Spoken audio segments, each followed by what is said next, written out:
How to set a camera timer on the Samsung Galaxy S25 series.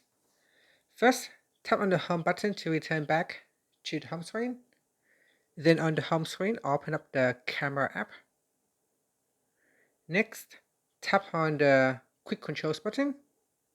And in here, tap on the timer icon. That's the icon right there. From the menu, you can set the timer at 2 seconds, 5 seconds, or 10 seconds.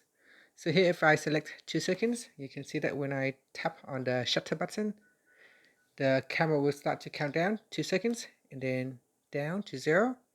If I set it to 5 seconds, it will count down from 5, 4, 3, 2, 1, and then it will start to shoot the shutter.